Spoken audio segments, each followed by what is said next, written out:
but wait, if you're gonna get caught cheating, it shouldn't be like this.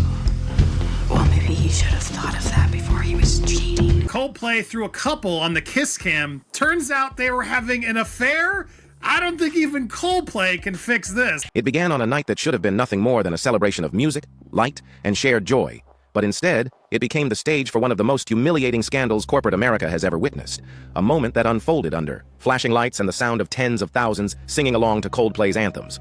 A moment that transformed from euphoria to disaster in the blink of an eye. Because somewhere in that crowd, under the gaze of 60,000 strangers, and the watchful eye of the world's most merciless judge, the internet, sat Andy Byron.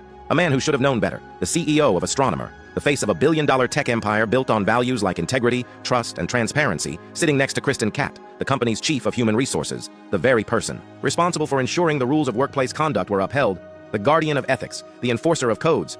And yet there they were, leaning close, cozy, and caught by fate on the stadium's giant jumbotron during a simple kiss cam interlude that should have been harmless fun for nameless couples, but instead exposed betrayal, arrogance, and recklessness to the entire world in crisp, unforgiving 8K definition. A kiss that did not just ignite rumors, but detonated an entire life, a family, a company, and a reputation that had taken decades to build, all shattered in an instant because of one reckless decision to blur the lines between secrecy and spectacle. The crowd erupted in cheers and gasps, some laughing, some confused, some recording on their phones as if they instinctively knew this wasn't just a cute moment between two concert-goers, but something darker, something scandalous, something that didn't belong under the glow of a love song. And in that instant, when the camera zoomed closer and Andy tried to shrink back into the shadows, ducking behind a railing like a man trying to hide from his own mistakes, while Kristen froze. As though her soul had been unplugged, the damage was sealed. The internet had its moment. The story had its fuel, and the world had its villain.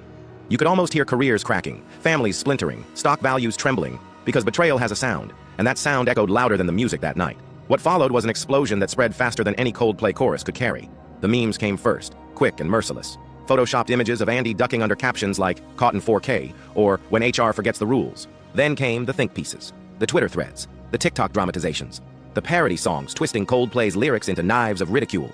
And within hours, Andy Byron's private mistake wasn't just gossip, it was digital wildfire, consuming everything in its path. But while the internet laughed, one woman sat in silence, blindsided, humiliated, and yet curiously composed.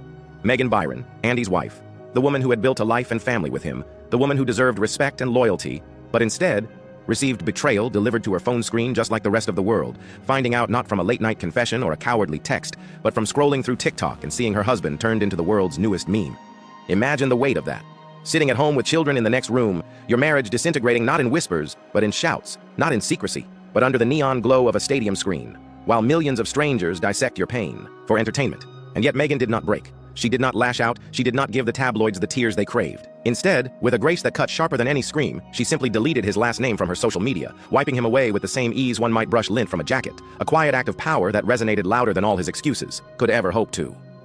The internet crowned her instantly, praising her as a symbol of strength, of quiet revenge, of composure in the face of betrayal, and while Andy scrambled, trying to manage the chaos, Megan rose above it, untouched, untouchable, admired by strangers who saw in her the dignity he had lost. Meanwhile, Kristen, the so-called guardian of company ethics, became the face of hypocrisy itself, the irony so rich it was almost Shakespearean. An HR director caught in an affair with her CEO, her entire career crumbling in real time, her credibility evaporating like mist under the morning sun. Within hours, her profile was scrubbed from Astronomer's website, her email silenced, her LinkedIn wiped clean, as if erasing her name could erase the scandal, but the internet never forgets, and her smirk on that jumbotron was already etched into meme history, destined to haunt every Google search of her name forever. And Astronomer, the company that had once branded itself on values of integrity, inclusion, and transparency, now found itself a global punchline, its billion-dollar image burned to ash by the recklessness of its own leaders. Behind the scenes, PR teams scrambled to stitch together a response. Corporate lawyers launched investigations, shareholders demanded explanations, and employees whispered in shock that the very people meant to lead by example had dragged them into the ugliest mess imaginable. Questions began to spread like cracks in glass. Had Kristen received promotions or perks because of this relationship? Had Andy bent the rules for his lover? Had workplace fairness been sacrificed on the altar of secrecy? These weren't just rumors anymore, they were potential lawsuits, the kind of allegations that make investors flee and regulators sharpen their knives. In boardrooms, silence spread like a disease, every executive wondering how much they knew, how much they had ignored, how much longer their own careers could survive the fallout. And Andy himself, oh Andy, his empire burning, his dignity shredded, his face now the internet's favorite symbol of self-sabotage, sat under the crushing weight of consequences he never imagined. His wife filing for a jaw-dropping $35 million divorce, half his fortune gone in one strike, his name radioactive, his career shattered, his children forced to endure the whispers of classmates and the cruel permanence of memes. For them, the humiliation would never fade. Because unlike whispered scandals of the past, this one was captured in high-definition video, replayed endlessly, immortalized forever. And as the dust from that fateful night settled, it became clear that this was not just a scandal of infidelity, but a complete unraveling of identity, power, and illusion. Because Andy Byron had not simply kissed a colleague, he had betrayed a marriage, sabotaged a company, and written his downfall across the largest screen imaginable for the entire world to see.